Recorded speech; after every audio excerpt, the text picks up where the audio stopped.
बिस्मिल्लाहिर्रहमानिर्रहीम। मैं हूं जुनैद इकबाल और आप देख रहे हैं नए रास्ते। नाज़रीन, आज की गुफ्तगू का आगाज़ हम एक पुराने लतीफ़े से करते हैं। एक मौलवी साहब थे, किसी ने उनसे पूछा कि मौलवी साहब, क्या ये मुमकिन है कि एक कमरे में एक गैर महरम मर्द और एक गैर महरम औरत वो सो सकते हैं? शरीयत क्या इजाज़त देती है? मौलवी साहब ने कहा कि पुत्र सौ तो सकते ने, पर इन्होंने सोना नहीं। तो इसी तरह की मिसाल आती है यूएन की जब हम बात करते हैं कि वो इस दुनिया में होने वाले जेनोसाइड को रोक तो सकती है, पर इन्होंने रोकना नहीं है, क्योंकि उनके अपने अज़ाइम हैं, उनके अपने डिज़ाइंस हैं। वो चाहते हैं कि ये वेपन ऑफ मास डिस्ट्रक्शन भी चलता रहे, क्योंकि उनकी दुकानदारियाँ चली हुई हैं।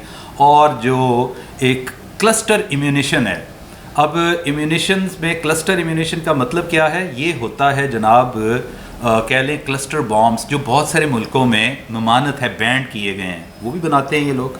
मैं यहाँ पे एक ताना बाना जोड़ने लगा हूँ। एक खातून है जिनका नाम है कैथरीन रसल। कैथरीन रसल कौन है जनाब?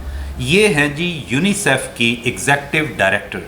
जी हाँ, यूनिसेफ की एग्जेक्टिव डायरेक्टर हैं ये बीबी कैथरीन रसल। और स्टोरी डजंट एंड हेयर। इनके मियाँ हैं, वो इनसे भी बड़े कोई तरनाट किस्म के आदमी हैं। He is chairman of a $multi-million company, trillions of dollars में जो काम कर रही है, उसके चेयरमैन है। And the company is none other than BlackRock. अब ब्लैक रॉक क्या करती है और उनके मियाँ कौन हैं मैं बता दूँ। मियाँ हैं जनाब टॉमस डेनिलॉन। टॉम डेनिलॉन उनको बोला जाता है। ये उसके चेयरमैन है कंपनी के, और इस खातून के मियाँ हैं। और बज़ाहिर वो कंपनी क्या कर रही है? एक लिबादा उड़ा हुआ है कि जी वो बनाती हैं, वो फंड करते हैं, दे आर फंड मैनेजर्स और इन्वेस्टर्स हैं। एक बहुत बड़ी बेवरेजेस को, फूड स्टफ्स को अंदर खाते वो जनाब जो गन स्टॉक्स हैं, और इसी तरह ही आपके जो, जैसे मैंने पहले अर्ज़ किया है, क्लस्टर म्यूनिशंस हैं, उनको जनाब वो फंड करती है और बनाते हैं। और पूरी दुनिया में जहाँ जहाँ नस्ल कशी, जेनोसाइड, मास डिस्ट्रक्शन और इंसानों की बर्बादी के जो मामलात हो रहे हैं, वो ये कंपनी उनको प्रोवाइड करती है। अब जनाब सर्कल करते हैं उस खातून को। ये जो खातून जिनका मैंने जिक्र किया है, कैथरीन रसल।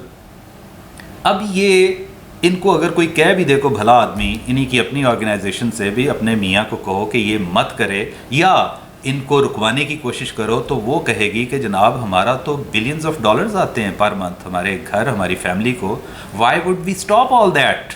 और ये वो चीज़ है कि देखें, हर बंदा अपने घर को सियाना होता है, लेकिन बाज़ लोग ऐसे होते हैं कि एक चवन्नी का फ़ायदे के लिए करोड़ों का नुकसान लोगों का करते हैं। और ये देखें, उस फैमिली को अगर बिलियंस ऑफ डॉलर्स आ रहे हैं, तो मैं समझता हूँ कि एक इंसानी जान से वो हीच है, वो बिलियंस ऑफ डॉलर्स। जहाँ पे एक इंसानी जान जाती है, तो यहाँ पे कई इंसानों को कत्ल किया जा रहा है बेदर्दी के साथ, बेरहमी के साथ। और उसको प्रॉपरली जो इम्यूनिशन सपोर्ट है, जो इम्यूनिशन सप्लाई है, वो ब्लैक रॉक की है, और लोगों को पता नहीं है। लोग ये समझते हैं ब्लैक रॉक तो जनाब वो जैम्स बना रहे हैं, मामलेट्स बना रहे हैं, और इस तरह चीज़ बना रहे हैं, और फूड स्टफ, बेवरेजेस, पता नहीं क्या क्या कुछ है। ये ऊपर एक शील्ड है, और अंदर खाते वो कुछ और ही कर रहे हैं। आपको पता होना चाहिए, और माशाल्लाह पढ़े लिखे लोग हैं, बहुत सारों को पता भी है। तो इस पर हमें आवाज़ गाहे बगाहे किसी न किसी अंदाज से करते रहना चाहिए कि जिसका मैंने जिक्र किया है, वो जिस इदारे का, वो वाकई होम्योपैथिक है। वो एक ऐसा होम्योपैथिक इदारा है, हम शुरू से बचपन से सुनते आ रहे हैं, एवर सिंस इट्स इंसेप्शन, कि इन्हें आज तक कभी कोई काम नहीं किया। कोई जो पता हो ना कि एक रिजनेबल कोई काम किया हो, कहीं पे कोई जंग रुकवाई हो, कहीं पे जेनोसाइड को रोकने में इनका कोई हाथ हो, इन्होंने सबसे पहले अपने अज़ाइम देखने होते हैं, जो इनके अपने डिज़ाइंस हैं, क्या उनको फेवर करता है, तो उसके मुताबिक ही है। और यूएन की ही बात कर रहा हूँ मैं। अब देखें ना, यूएन में भी तो भर्तियाँ कोई अच्छे लोगों की भी होती हैं, तो वो इनको कहेंगे भी तो ये लोग बाज आने वाले हैं। और एक बात और मैं बता दूँ, कुल्लुहुम, यानी आप देखें मेजॉरिटी ऐसी ऑर्गेनाइजेशंस में इसी तरह के माइंडसेट लोगों की है। This is very important point. इसको आप नोट करें और थोड़ा सा पॉन्डर कर लें कि ये चीज़ें बाकायदा डिज़ाइन करके आगे पहुंचाई जा रही हैं और बनाई जा रही हैं, और इनका मकसद मास डिस्ट्रक्शन करना है और जस्ट पैसे कमाना है। Thank you very much.